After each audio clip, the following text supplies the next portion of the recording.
and Tesla is outpacing other ones in many ways with more price cuts. So slashing prices again. New cars will now start under $40,000, which is they're getting down there to that 35,000 that they originally thought they could hit with the Model 3, at least for the opening model.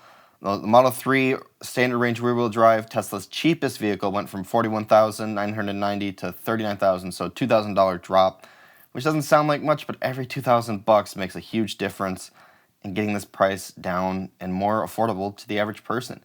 I mean, $39,000 is still a lot for a sedan. That's still a lot to ask. Model Y also went down and went basically down 3,000 across the board. Pretty sweet to see that as well.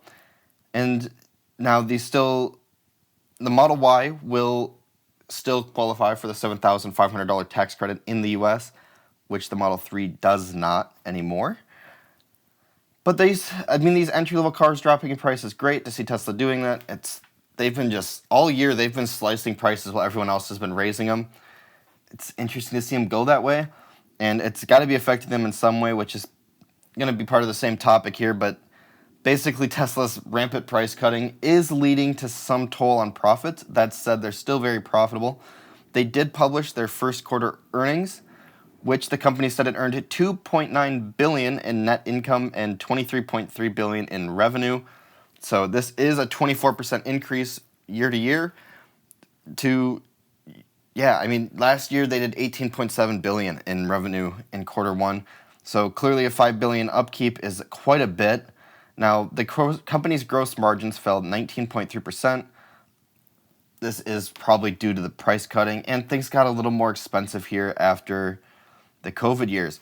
Now, the idea here, I think, for Tesla is to keep, their deliveries flying up, keep orders going up, and to do that, you need to kind of keep hitting these lower price brackets, which I think might be why we have that rumored Model 2 possibly actually coming soon, because this is going to be part of their way of hitting that cheaper market where people love the brand, might not be able to afford the brand, and can maybe do that.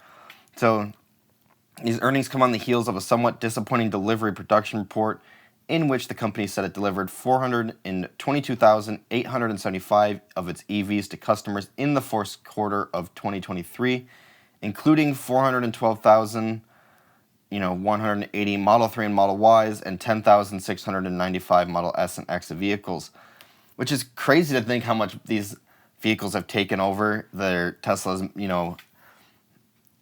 I don't know why you would go for Model S and X if you're a normal person. You don't really need the speed of one of those.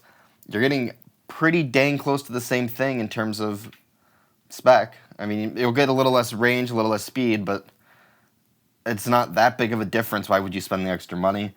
So Tesla has kind of cannibalized their own range of product a little bit with the Model S or with the Model 3 and Y. That said, the Y and X, I feel like there's a bigger difference. I feel like the X is definitely a bigger vehicle, has the different doors.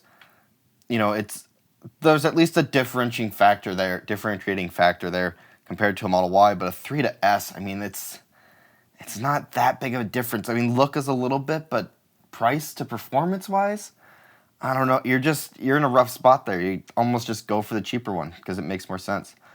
Now, most recently, the company cut prices of the Model 3 and Y for a second time, below 40,000. The big number here is 35. That's what Tesla's always wanted to hit with the Model 3, and they're only like 4,000 off of that, so not very far off, indeed. Now, the Tesla also saw much hyped investor day in which Elon unveiled the Master Plan 3. This was another thing we covered already. Basically, Tesla's off to a pretty strong start, and they're hoping to continue that with these price cuts. And it's just, who's challenging them? No one's really challenging them.